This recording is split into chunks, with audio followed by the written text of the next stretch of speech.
Pegedangan. Hari ini kakak nggak sendiri, ditemani sama kakak-kakak cantik nih. Sebelah sini ada Kak Maya bagian gizi, terus ada Kak Tia bagian kesehatan lingkungan.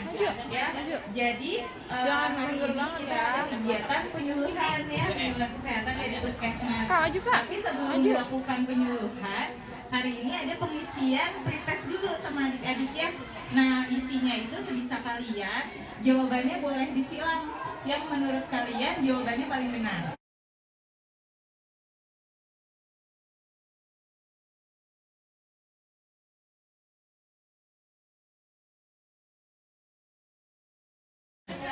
Jadi baru tahu ya PHBS itu apa.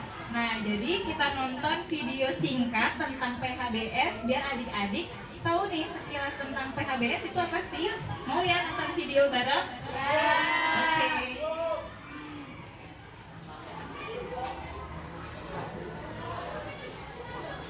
Singkatan dari PHBS.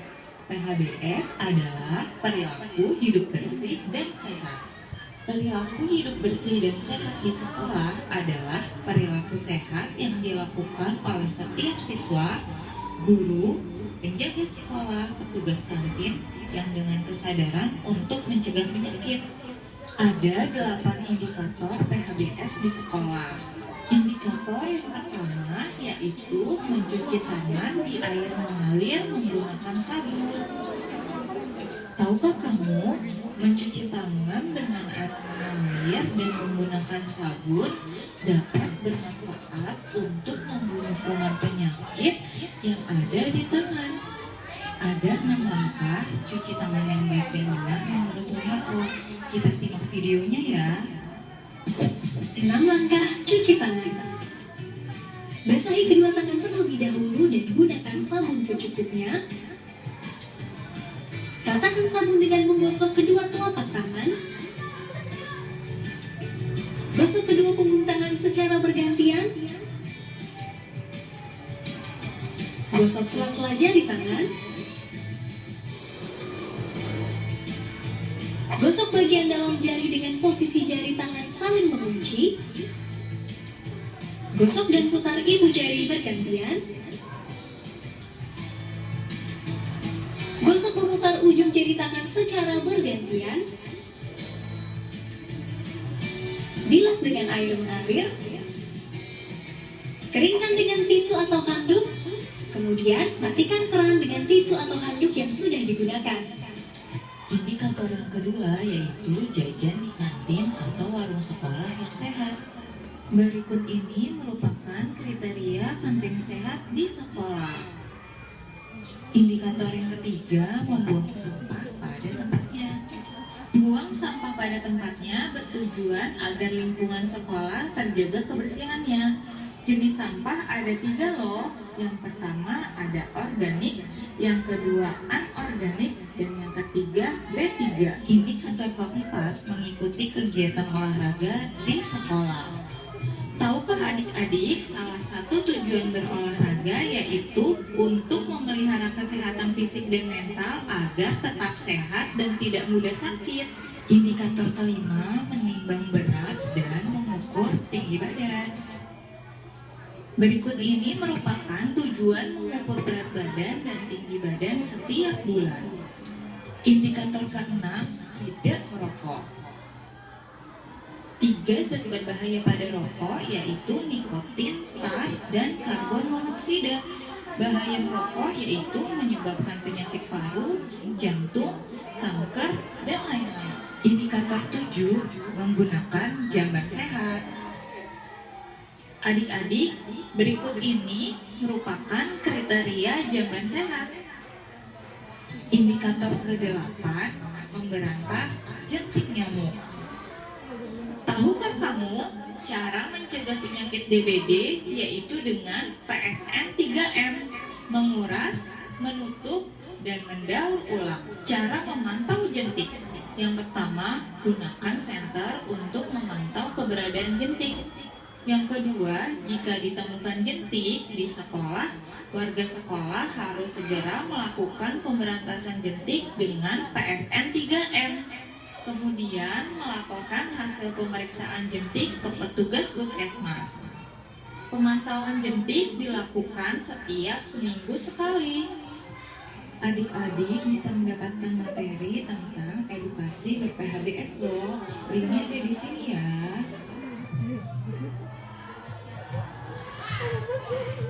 Edukasi ber-PHBS di sekolah. Semoga bermanfaat. Salam sehat. Oke, tadi udah nonton videonya kan ya? Pesan singkat tentang PHBS. PHBS apa sih? Nah, jadi tahu kan apa itu singkatan dari PHBS? Tadi jawabannya ada yang benar nggak ngisi pretest? Siapa yang benar? Oke, ya. Wih, berarti ini nebak-nebak apa gimana nih? Nebak ya.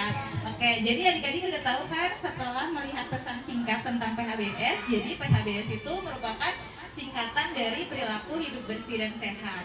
Nah, karena udah nonton video singkatnya, sekarang kakak jelasin lebih rinci lagi tentang PHBS di sekolah. Tadi PHBS di sekolah ada berapa indikator sih kak? Ada 8 indikator ya.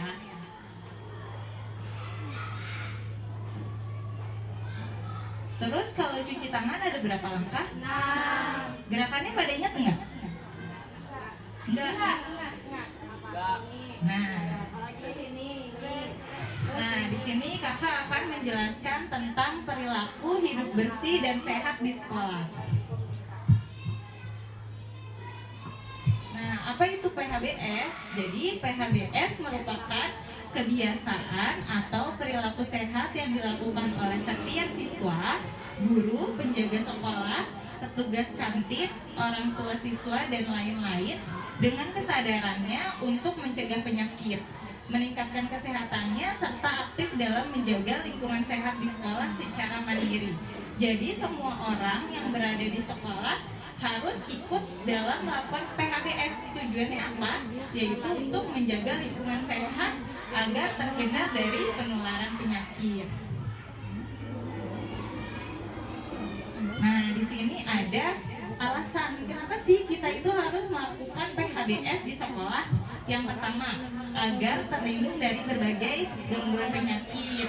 Terus yang kedua, sekolah juga jadi bersih dan sehat. Nah, terus meningkatkan semangat proses belajar mengajar. Kalau sekolahnya kotor, adik-adik semangat nggak belajarnya? Nggak, jadinya kalau sekolahnya kotor bisa jadi sumber penularan penyakit. Penyakit apa aja sih yang bisa ditemuin di sekolah? Contohnya apa? Batuk, pilek, terus apa lagi? DBD, pernah ada yang kena DBD?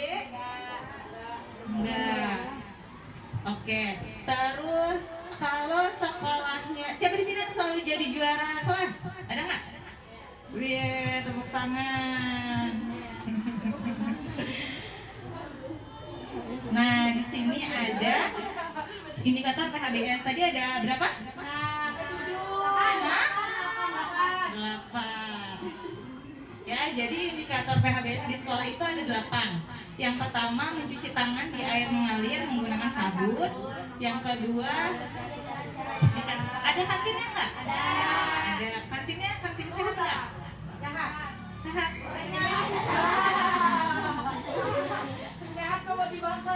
Terus yang ketiga, membuang sampah pada tempatnya. Di sekolah ada tempat sampah nggak? Nah, terus tempat sampahnya terpisah nggak? Masih kecampur? Terpisah ya. Terus yang keempat, olahraga yang teratur. Di sini kalau olahraga pada semangat nggak? Kalau seminggu berapa kali? 1. Nah, sebaiknya kalau olahraga itu sebaiknya seminggu berapa kali sih? 7. Minimal berapa? Minimal 3 ya.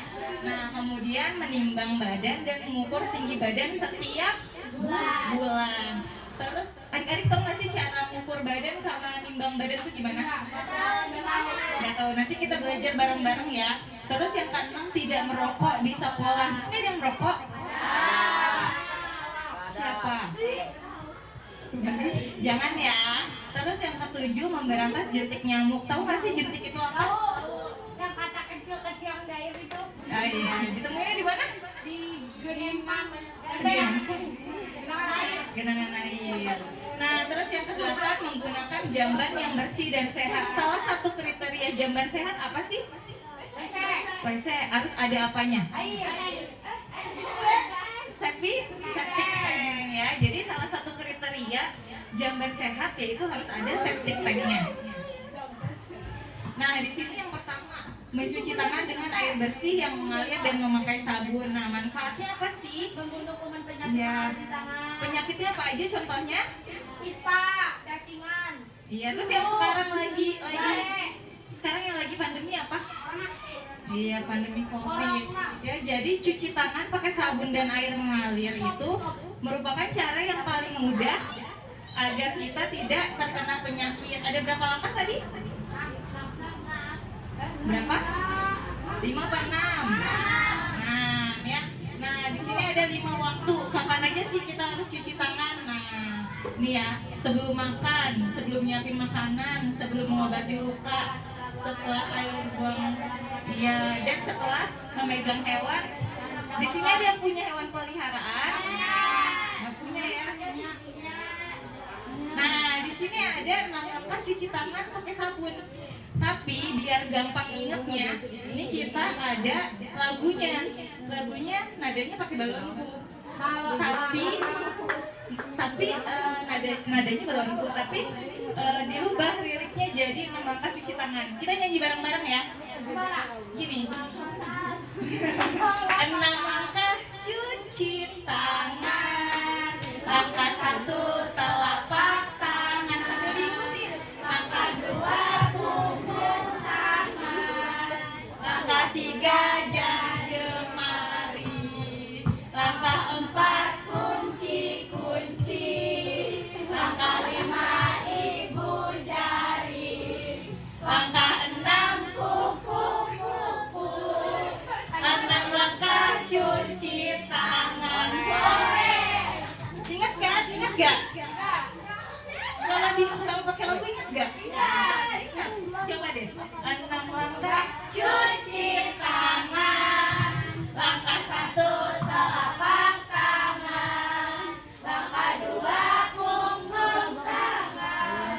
Langkah 3 jari jemari. Langkah 4 kunci-kunci. Langkah 5 ibu jari. Langkah 6 kuku-kuku.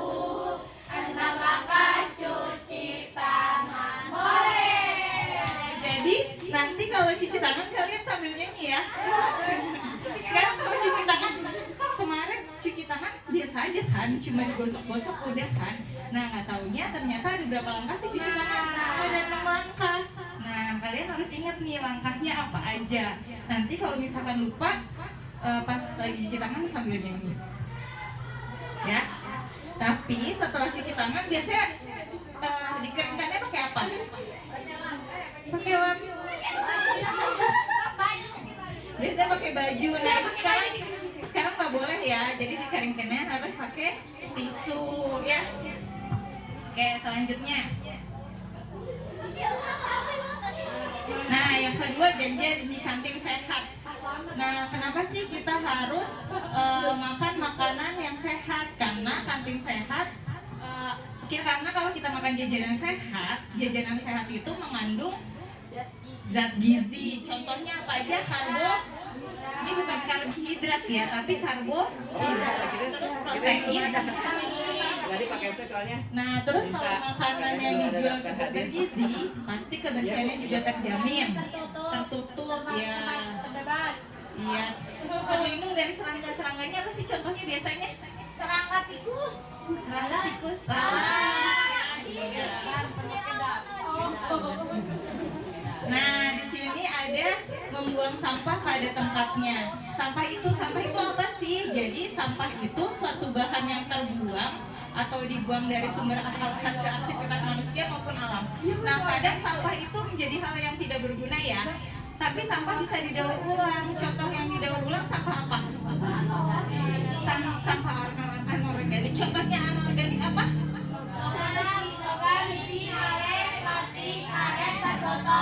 Ya, biasanya didaur ulang jadi apa sih? Ada yang tahu nggak? Bisa jadi tas, ya, bisa jadi tempat pensil. Nah, kalau kalian lihat tuh tas atau tempat pensil dari plastik bekas deterjen atau bekas jajanan ya. Kemudian itu sampah anorganik. Nah, kalau anorganik itu yang nggak gampang terurai atau nggak gampang busuk kalau kita buang ke lapangan. Dia itu bisa terurai ratusan bahkan ribuan tahun.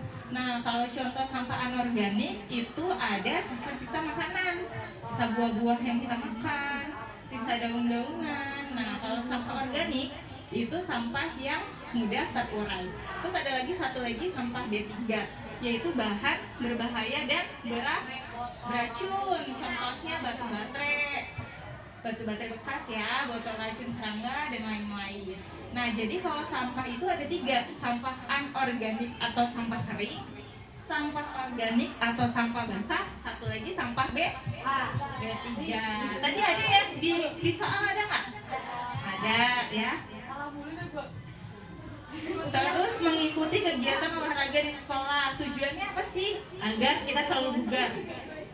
Terus yang kedua, memelihara kesehatan fisik dan mental dan menjaga pertumbuhan dan perkembangan fisik tetap optimal. Siapa di sini yang nggak suka olahraga? Ada nggak yang nggak suka olahraga? Pada semangat kan kalau olahraga kan?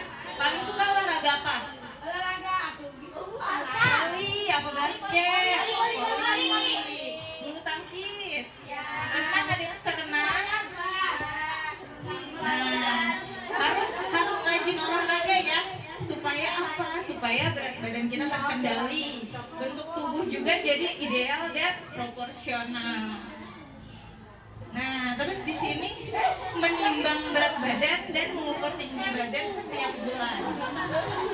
Nah, jadi kita itu harus menimbang berat badan, mengukur tinggi badan setiap bulan. Di sini ada setiap bulan selalu mengukur nggak?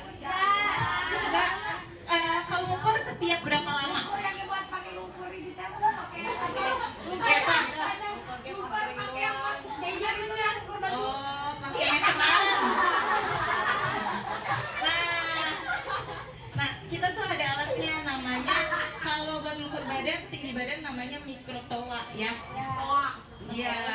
Nah, di sini kita kenapa sih harus mengukur tinggi badan berat badan? Karena untuk memantau pertumbuhan berat badan sama tinggi badan kita supaya tetap normal. Nah, di sini nih, ada nggak yang kayak gini? Tanda-tanda gizi buruk.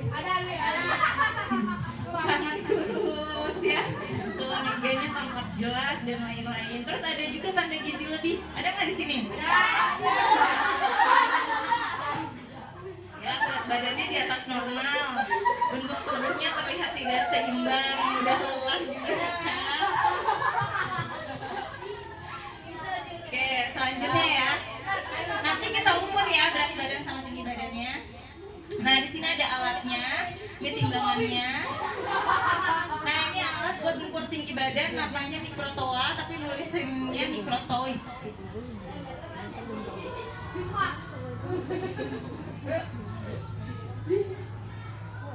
Nah, yang keenam, tidak merokok. Nah, satu batang rokok itu mengandung 4.000 bahan kimia dan 43 senyawa berbahaya.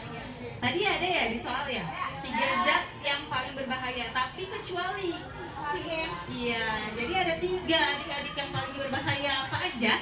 Yang pertama nikotin, yang kedua tar, yang ketiga karbon monoksida atau CO. Ya, jadi sebenarnya rokok ini mengandung banyak sekali bahan berbahaya, ada 4.000, tapi yang paling bahaya ada 3. Nah, bahaya merokok apa sih? Yang pertama dapat menyebabkan kerontokan rambut. Betul, terus penyakit paru, jantung, kanker, kerusakan gigi. Ya, jadi diingetin kalau ada temennya yang merokok atau orang tuanya yang merokok nih loh, bahaya loh rokok ya, jadi diingatkan. Nah, terus yang ketujuh, buang air kecil dan air besar di jamban sekolah. Ada toilet di sini? Ada berapa toiletnya? Banyak ya. Nah, alasannya kenapa sih kita harus buang air besar dan air kecil di jamban sekolah? Karena supaya lingkungan sekolah kita tetap bersih, sehat, tidak berbau, terus tidak mencemari sumber air. terus tidak mengundang lalat sehingga tidak menyebabkan penularan penyakit. Nah, jamban sehat tadi juga ada ya? Apa sih salah satu contohnya, kriterianya apa tadi? Ada septic tank ya, harus ada septic tanknya. Terus memberantas jentik nyamuk secara rutin. Nah, jadi kenapa sih kita harus memberantas jentik? Karena untuk mencegah penyakit DBD. Tahu DBD apa? Apa? Disebabkan oleh apa sih? Nah, jadi DBD ini merupakan penyakit yang disebabkan oleh virus, namanya virus dengue, tapi dibawanya sama nyamuk ya. Penyebabnya itu virus, tapi dibawanya sama nyamuk. Nyamuknya namanya nyamuk apa sih? Iya, pintar. Aedes aegypti. Nah, dia ini seneng banget bertelur di air yang bersih. Jadi kita harus melakukan menguras ya. Jadi mengurasnya berapa lama sih? Minimal seminggu ya, 7 hari sekali. Jadi dikuras di bak mandi kayak gitu. Terus kita juga harus menutup rapat semua wadah air agar nyamuk Aedes tidak dapat masuk dan bertelur. Terus yang ketiga harus mendaur ulang. Ya tadi kayak botol-botol bekas yang bisa menampung air itu kita harus daur ulang ya, biar dia saat hujan nggak nampung air. Takutnya kalau nampung air nanti nyamuk Aedes bertelur di situ ya.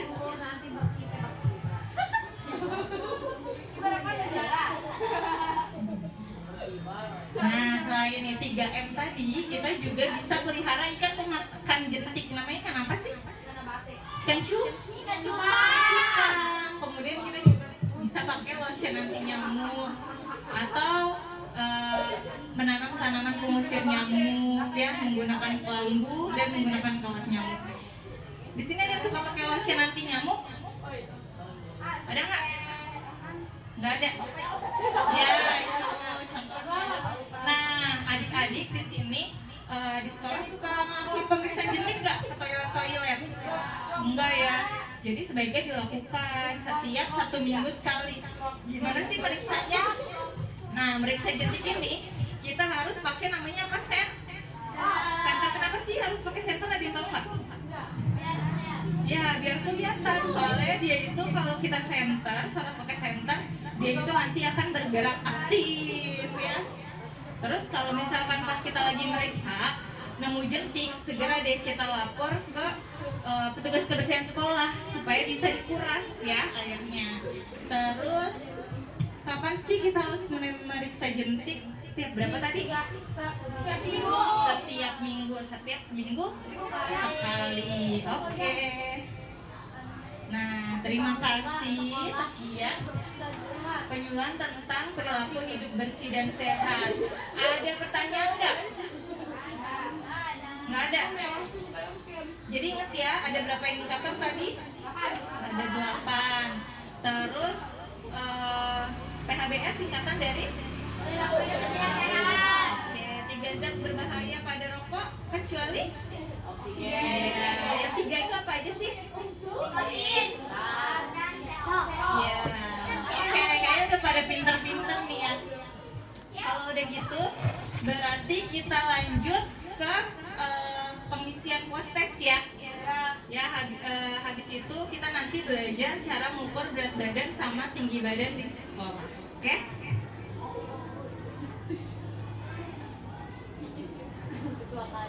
Oke, kalau udah bisa semua tentang PHBS di sekolah, pada mau melaksanakan 8 indikator PHBS di sekolah nggak?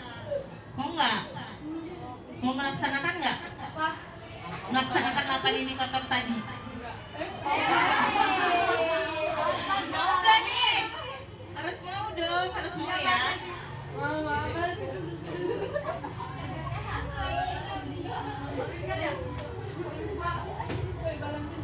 Kita ngisi proses dulu ya.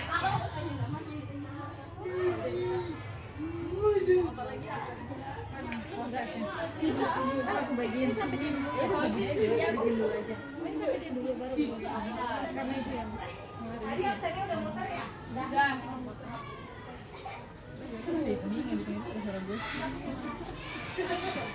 Ada lagu nanti. tadi kak? Iya sama kok. Iya. Harus 100 semua ya nilainya. Tadi udah dijelasin BHBS itu. Saya ada nulis nih. Oke. 15 Oper ke belakang ya.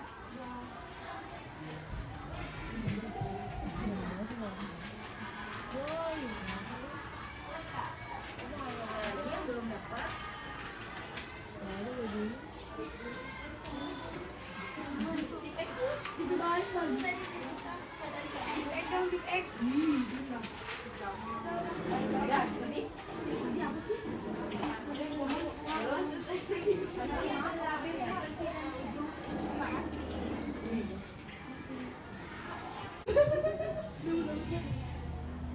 udah.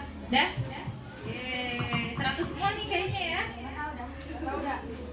Yakin nomor 1 sih kak, yakin, insya Allah yakin. Masih pada semangat enggak? Masih pada semangat ya. Kalau masih pada semangat kita lanjut ke materi selanjutnya. Materi apa nih kak? Cara ngukur berat badan dan tinggi badan. Padahal udah tahu belum caranya gimana? Belum kan? Ya nanti kita belajar bareng-bareng ya. Soalnya nanti kakak-kakak hari Senin kan kita ada penjaringan kesehatan. Nanti kakak-kakak yang jadi petugasnya ya ngebantuin kita. Jadi nanti kakak-kakak ada yang di bagian tensi, ada yang di bagian ukur berat badan, ada yang di bagian ukur tinggi badan. Coba lagi. Apa? 39,6.